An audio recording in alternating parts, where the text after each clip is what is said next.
of the fear of Allah Azza wa Jal. Abdullah ibn Shakhir, may Allah be pleased with him, said that I went to a room when the Prophet was praying ﷺ, and I heard to his chest a noise similar to the noise when you have a pot on fire and it's boiling. So he's crying, sallallahu alaihi wasallam. He's weeping.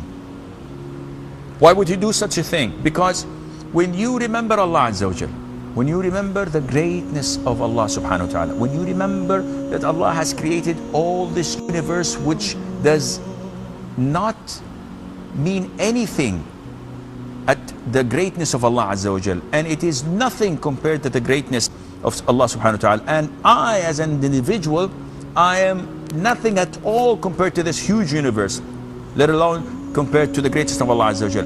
When you pray in the middle of the night and you recollect, or that is recall your sins, your shortcomings, the things you've done to others, the things that you have done towards to Allah the Almighty, and you feel how small and humiliated you are standing in front of Allah Azza wa Jal, praying and asking for forgiveness, you cannot help but to cry.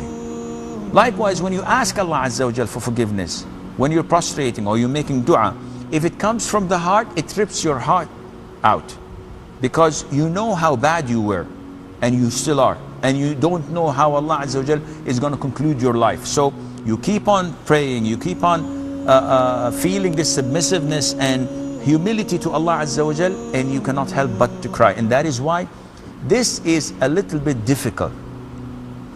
Why? Because you may try it for a year or two and nothing happens. But if it does happen, then you are among the fortunate one.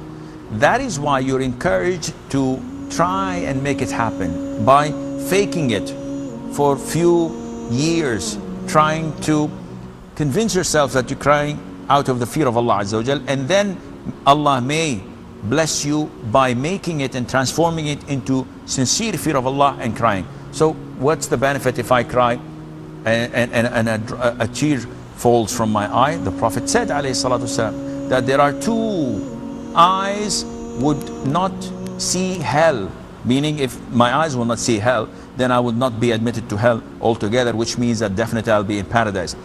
And one of them was an eye that remembered Allah Azza wa Jal and tears came out of it. So fearing Allah Azza wa Jal and crying out of this fear is a carte blanche that you will not enter hell and you will go to paradise with the grace of Allah Azza wa Jal. So yes, if you can force yourself, if you can fake it and pretend that you are doing this out of the fear of Allah, it would gradually turn into real and genuine fear of Allah Azza wa Jal.